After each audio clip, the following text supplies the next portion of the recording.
اور اس معاملے میں تو اتنی شدت ہے کہ امام ابن تیمیہ کا قول ہے کہ کوئی حکومت خواہ وہ کافر کی ہو عدل کی وجہ سے قائم رہ سکتی ہے، لیکن ظلم کی بنا پر مسلمان حکومت بھی قائم نہیں رہ سکتی.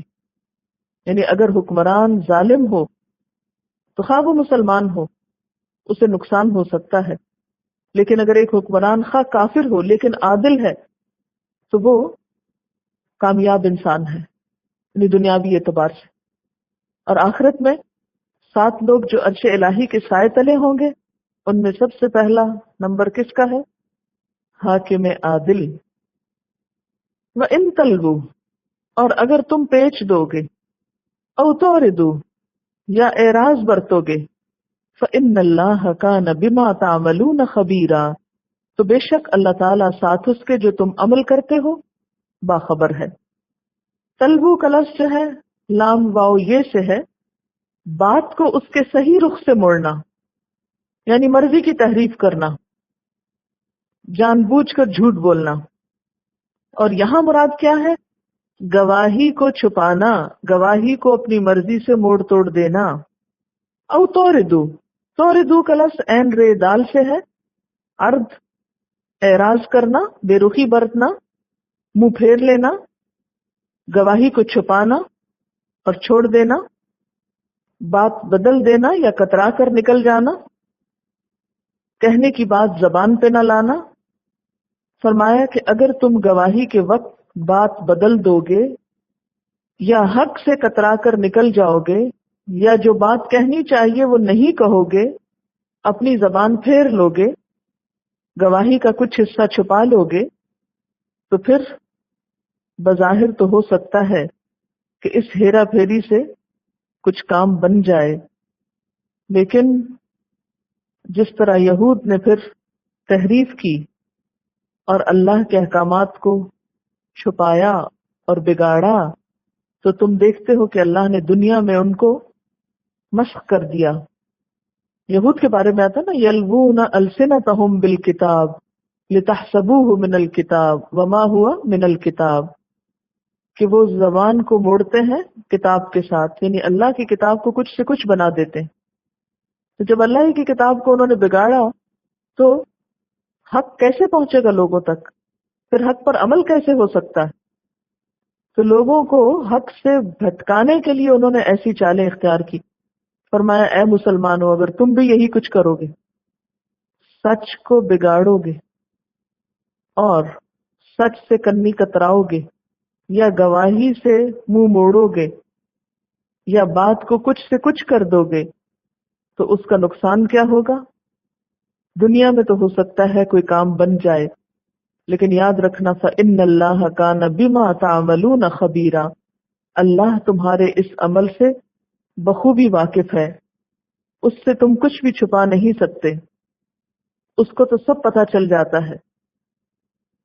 تو انسان کو پھر ڈرنا چاہیے کہ جیسے یہود کے ساتھ ہوا کہ دنیا میں ہی اللہ نے ان کی شکلیں بگاڑ دی، تو کہیں ایسا نہ ہو کہ تمہارے ساتھ بھی ایسا ہی کچھ معاملہ ہو.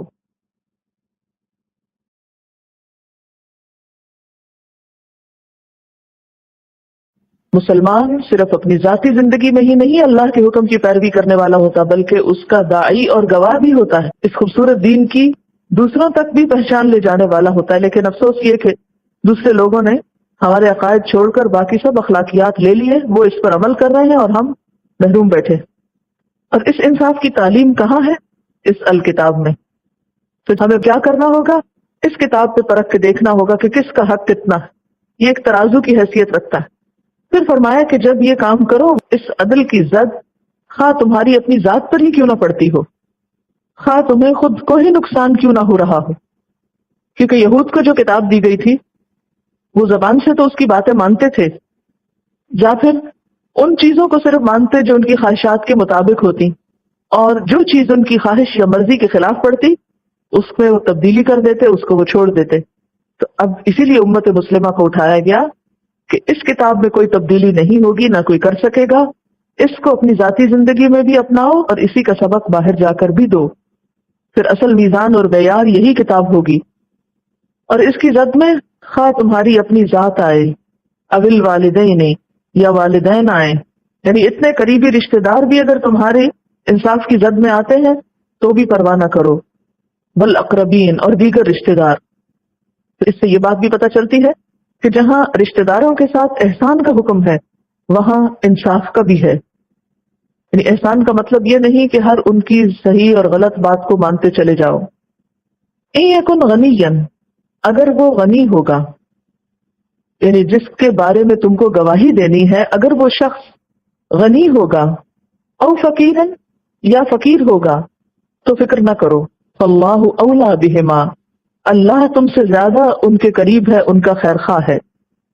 عام طور پر یہ ہوتا ہے کہ انسان دولت مند کے حق میں گواہی دیتا ہے تاکہ گواہی دینے والا اس سے کچھ فائدہ اٹھا سکے، کوئی دنیاوی مفاد حاصل کر سکے، اور غریب کے حق میں بسا اوقات اس لیے گواہی دی جاتی ہے کہ غریب کا کچھ بھلا ہو سکے، غریب کو کچھ فائدہ ہو جائے، اس پہ ترس کھاتے ہوئے، رحم کرتے ہوئے۔ فرمایا نہیں، تمہیں حق بات کی گواہی دینی ہے، خواہ کوئی امیر ہو یا غریب ہو، کسی کی امارت یا غربت کو دیکھتے ہوئے تمہیں جھوٹ نہیں بولنا یا حقیقت کو نہیں چھپانا۔ ترمذی کی ایک روایت ہے کہ دو آدمی آپ صلی اللہ علیہ وسلم کے پاس اپنا جھگڑا لائے، ان میں سے ایک دولت مند تھا، دوسرا غریب تھا۔ آپ کا رجحان غریب کی طرف تھا کہ چلے اس کی مدد ہو جائے گی، کہ یہ بیچارہ غریب آدمی ہے، امیر پہ کیسے زیادتی کر سکتا ہے۔ اس پہ یہ آیت اتری کہ نہیں، انصاف کرتے وقت یہ نہیں دیکھا جائے گا کہ کوئی غریب ہے یا امیر ہے، ہر صاحب حق کو اس کا حق دیا جائے گا۔ اسی طرح وہ مشہور واقعہ آپ نے سنا ہوگا، بچپن سے ہی یہ کہانی سنائی جاتی ہے، بنو مخزوم کی ایک عورت نے چوری کی۔ یہ ایک بہت معزز قبیلہ تھا، تو قریش کو اس کے بارے میں بہت فکر ہوئی۔ لوگوں نے یہ سوچنا شروع کر دیا کہ کون ایسا ہو سکتا ہے جو حضور صلی اللہ علیہ وسلم کے پاس جا کر سفارش کرے اور اس عورت کا ہاتھ کٹنے سے بچ جائے۔ تو انہوں نے دیکھا کہ آپ صلی اللہ علیہ وسلم حضرت زید بن حارثہ کے بیٹے اسامہ سے بہت محبت کرتے ہیں اور ان کی کوئی بات نہیں ٹالتے۔ عام طور پر ہوتا ہے نا، بچوں سے پیار ہوتا ہے اور ان کی انسان بعض اوقات کوئی ناروا بات بھی سن لیتا ہے۔ تو لوگوں کے کہنے پر اسامہ آپ کے پاس آ کر سفارش کرنے لگے۔ حضور صلی اللہ علیہ وسلم نے فرمایا، اسامہ تم اللہ کی مقرر کی ہوئی حدود میں سے ایک حد کے معاملے میں سفارش کرنے آئے ہو؟ پھر آپ صلی اللہ علیہ وسلم خطبہ کے لیے کھڑے ہوئے، یعنی جب آپ کو لوگوں کی اصلاح کرنی ہوتی تھی تو آپ ان کو ایک سپیچ دیا کرتے تھے جس میں سب کو مخاطب کرتے، اور فرمایا، لوگوں تم سے پہلے قوموں کو اسی چیز نے تباہ کیا کہ ان کا حال یہ ہو گیا تھا کہ اگر ان میں سے کوئی معزز آدمی چوری کرتا تو اس کو چھوڑ دیتے، اور اگر کوئی معمولی آدمی چوری کرتا تو اس پر حد جاری کرتے۔ خدا کی قسم میں ایسا نہیں کروں گا، میں تو اگر فاطمہ بنت محمد صلی اللہ علیہ وسلم بھی چوری کرتی تو اس کا ہاتھ بھی کاٹ دیتا۔ گویا اپنے رشتہ داروں کو بھی آپ نے معاف نہیں کیا عدل و انصاف کے معاملے میں۔ یعنی ایسا نہیں تھا کہ انہوں نے کچھ کیا تھا ایسا، لیکن مراد اس سے یہ ہے کہ آپ کا انصاف بے لاگ تھا۔ پھر فرمایا، فلا تتبعوا الهوى، پس نہ تم پیروی کرو ہوا کی۔ ہوا کیا ہے؟ خواہشات۔ ہوا کا لفظی معنی ہوتا ہے اوپر سے نیچے گرنا، تو خواہشات بھی انسان کو اوپر سے نیچے گراتی ہیں، اس لیے اس کو بھی ہوا کہا گیا۔ تو تم خواہش نفس کی پیروی نہ کرو۔ ہوا ہوتا ہے اپنی مرضی کی پیروی کرنا، اپنی خواہش کی پیروی کرنا، اور خدا کیا ہوتا ہے؟ اللہ کی مرضی کی پیروی کرنا۔ تو ایک شخص ایک وقت میں ایک ہی راستے پہ جا سکتا ہے، یا وہ ہوا کا شکار ہو سکتا ہے یا وہ خدا کا پیروکار ہو سکتا ہے۔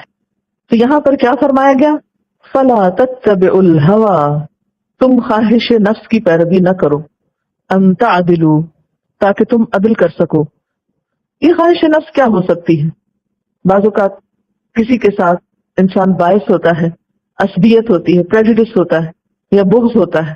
فرمایا کسی کے ساتھ تمہارا بغض یا نفرت یا کوئی ایسی چیز تمہارے فیصلے پر غالب نہ آئے، تمہیں انصاف سے نہ روکے۔